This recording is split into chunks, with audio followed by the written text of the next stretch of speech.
నమస్తే. నేను మీ అశ్విని కుమార్. భారతదేశంలో ఒక రెండు పార్టీలు ఐడియాలజీ లేదా డైనాసిటీ రాజకీయాలకి దూరంగా ఉండేది ఎక్కువ శాతం. అది బీజేపీ, కమ్యూనిస్ట్ పార్టీలు. ఆ సిద్ధాంతాలకి వాళ్ళు అట్లాగే ఉంటారు. ప్రాణం పోయేంత వరకు ఆ పార్టీల్లోనే ఉంటారు. ఎక్కువ శాతం ఆ పార్టీలను మారరు. ముఖ్యంగా బీజేపీ వాళ్ళు కమ్యూనిస్టుల్లోకి రారు, కమ్యూనిస్ట్ పార్టీ వాళ్ళు బీజేపీలో చేరరు. కానీ తెలంగాణలో చూసాం మనం, దాదాపు ఎక్కువ లెఫ్ట్ వింగ్ ఐడియాలజీ ఉన్న వ్యక్తి అందరిని ఆశ్చర్యపరుస్తూ బీజేపీలో చేరి బీజేపీ ఎంపీగా ఉన్న వ్యక్తి, ప్రస్తుతం మల్కాజ్గిరి ఎంపీగా ఉన్న ఈటల రాజేందర్ గురించి మాట్లాడుతున్నాను. ఈ టాపిక్ కూడా ఎందుకు వచ్చిందంటే, ప్రస్తుతానికి తెలుగు రాష్ట్రాల్లో బీజేపీ అధ్యక్షులు మార్పు ఉండబోతోంది మరికొన్ని రోజుల్లో అన్న వార్త మళ్ళీ తెర మీదకు వచ్చింది. ఆంధ్రప్రదేశ్లో నల్లారి కిరణ్ కుమార్ రెడ్డి, ఆయనకి ఎక్కువ అవకాశాలు ఉన్నట్టుగా తెలుస్తున్నాయి. ఎందుకంటే రెడ్డి కమ్యూనిటీ ఓట్ బ్యాంకుని స్ప్లిట్ చేయడానికి, అట్లాగే బీజేపీలో ప్రస్తుతం ఆంధ్రప్రదేశ్లో చరిష్మా ఉన్న నాయకుడు, రాయలసీమ నుంచి ఉన్న నాయకుడు, ఈస్ట్ వెస్ట్లో కూడా మంచి కాంటాక్ట్స్ ఉన్న వ్యక్తి అని చెప్పి కిరణ్ కుమార్ రెడ్డి వైపు మొగ్గు చూపుతున్నట్టుగా తెలుస్తోంది. అట్లాగే కిరణ్ కుమార్ రెడ్డి కూడా అమిత్ షాని కలిసి వచ్చారు. తెలంగాణలో ఎలా ఉంది, తెలంగాణలో ఎవరికి అవకాశాలు ఉన్నాయి, ఎవరికి ఇవ్వచ్చు అన్నది చాలామంది పేర్లు తెర మీదకు వస్తున్నాయి. చాలామంది వాళ్ళ ప్రయత్నాలు వాళ్ళు తెర వెనక ప్రయత్నాలు చేస్తున్నారు. ఇక్కడ మొట్టమొదట మనం ఆలోచించాల్సింది ఈటల రాజేందర్ గురించి. ఈటల రాజేందర్కి ఏమన్నా అవకాశం ఉందా? ఈటల రాజేందర్ దాదాపు 25 సంవత్సరాల నుంచి రాజకీయాల్లో ఉన్నారు. వివిధ శాఖల్లో మంత్రిగా కూడా పనిచేశారు. మంత్రిగా పనిచేశాక మల్కాజ్గిరి దేశంలోనే అతిపెద్ద పార్లమెంట్ నియోజకవర్గం, దాని నుంచి బీజేపీ ఎంపీగా గెలిచారు. అది సిట్టింగ్ ఎంపీ, అంతకుముందు ప్రస్తుత తెలంగాణ ముఖ్యమంత్రి రేవంత్ రెడ్డి గెలిచిన స్థానం. సో ఒక సెంటిమెంట్గా కూడా మల్కాజ్గిరి నుంచి గెలిస్తే ఎంపీగా తర్వాత ముఖ్యమంత్రి అవుతారన్న ఒక స్పెక్యులేషన్ కూడా ఉంది. ఇద్దరు కూడా రేవంత్ రెడ్డి, ఈటల రాజేందర్ ఇద్దరు ఎమ్మెల్యేగా ఓడిపోయారు. ఆ తర్వాత మల్కాజ్గిరి నుంచి ఎంపీగా గెలిచారు. బీజేపీలో అయితే మాత్రం కొన్ని ప్రిన్సిపల్స్ ఉన్నాయి.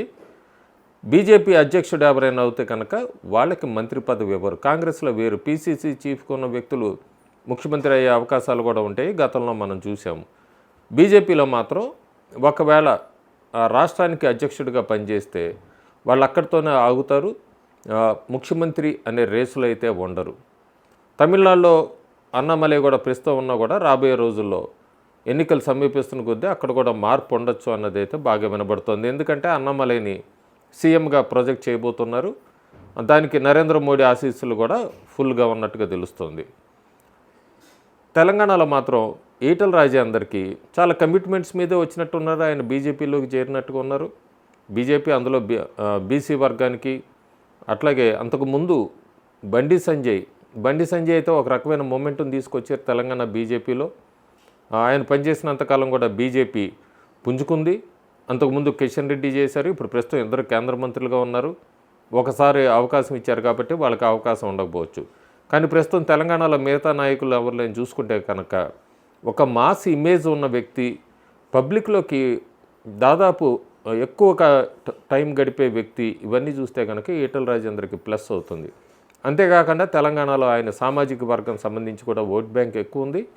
అట్లాగే ఎంఆర్పిఎస్, మందకృష్ణ మాదిగ లాంటి వాళ్ళు వీళ్ళందరూ కూడా రేపు పొద్దున ఈటల రాజేందర్కి సపోర్ట్ చేయడం అవకాశం ఎక్కువ ఉంది. కానీ గ్రూప్ పాలిటిక్స్ అనేది తెలంగాణలో కూడా కనబడుతోంది.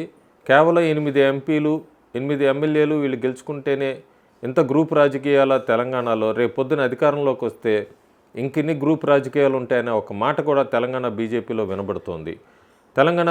తెలంగాణలో బీజేపీకి ఓటు వేద్దాం అనుకునే వాళ్ళు కూడా ఎందుకు ఈ గ్రూప్ రాజకీయాలు, వీళ్ళకు ఓటు వేస్తే ఏం లాభం అనే ఒక మాట కూడా అప్పుడే చాప కింద నీరులో స్ప్రెడ్ అవుతోంది. ఆ అవకాశం ఇచ్చారు తెలంగాణ బీజేపీ నాయకులు.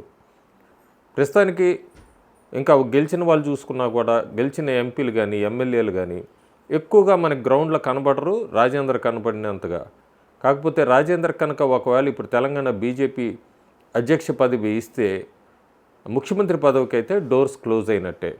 మనకు అందుతున్న సమాచారం ప్రకారం బీజేపీ హైకమాండ్ రాజేందర్కి డోర్స్ ఓపెన్ పెట్టిందని సీఎం రేస్కి సో అందుకని తెలంగాణ బీజేపీ అధ్యక్ష పదవి ఇవ్వకపోవచ్చు అన్నది ఢిల్లీ నాయకులు చెప్తున్నది, ఒక వర్గం మాత్రం చెప్తోంది. కానీ రాజేంద్రకు మాత్రం ఎక్కడో ఇంకా బీజేపీ అధ్యక్షుడు అయ్యాక తర్వాత చూద్దాం, ముందు తెలంగాణ బీజేపీ అధ్యక్షుడు అవ్వాలి అనేది రాజేంద్ర వర్గం వాళ్ళ ప్రయత్నాలు వాళ్ళు చేస్తున్నారు. రాజేంద్ర కాకుండా ఇంకెవరికైనా ఇచ్చినా కూడా ప్రస్తుతం ఉన్న నాయకులు, అంటే అంతకుముందు బండి సంజయ్, కిషన్ రెడ్డి కాకుండా ప్రస్తుతం ఉన్న నాయకుల్లో ఇట్లా రఘునందన్ ఎంపీ లేదా ధర్మపురి అరవింద్ వీళ్ళ పేర్లు, రామచంద్రరావు వీళ్ళ పేర్లు వినబడుతున్నా కూడా తెలంగాణ డెమోగ్రఫీ చూసుకున్నా కూడా తెలంగాణలో ఎక్కువ డిస్ట్రిక్ట్స్లో బాగా కాంటాక్ట్స్ ఉన్న వ్యక్తి అయితే మాత్రం ఈటెల రాజేంద్రే. ఆ ప్లస్ ఆయనకు ఉన్నప్పటికీ కూడా మైనస్ అలా తెలంగాణ బీజేపీ అధ్యక్ష పదవి కనుక ఆయనకి ఇస్తే నేను ముందు చెప్పినట్టుగానే సీఎం రేసులోంచి మాత్రం ఆయన పేరు ఆప్ట్ అవుతుంది, అంటే డిలీట్ అవుతుంది. సో డైలమా అనేది ఢిల్లీ నాయకత్వం చూడాలి. ఢిల్లీ నాయకత్వం ఎవరికి ఇస్తుంది ఏంటి అనేది మనం వేచి చూడాలి. ప్రస్తుతం అయితే మాత్రం ఈటెల రాజేందర్కి తెలంగాణ బీజేపీ అధ్యక్ష పదవి దక్కకపోవచ్చు అనేది అయితే ఊహాగానాలు వినబడుతున్నాయి. అది హైకమాండ్ నెగిటివ్ అని కాదు, ఆయనకి రేపు పొద్దున 2028 ఎన్నికల్లో కనుక బీజేపీ అధికారంలోకి వస్తే ఆయనకి ముఖ్యమంత్రి పీఠం అనేది అయితే ఒకటి ఓపెన్గా పెడుతున్నట్టుగా ఢిల్లీ బీజేపీ హైకమాండ్ మనకు అందుతున్న వార్తలు. Thank you.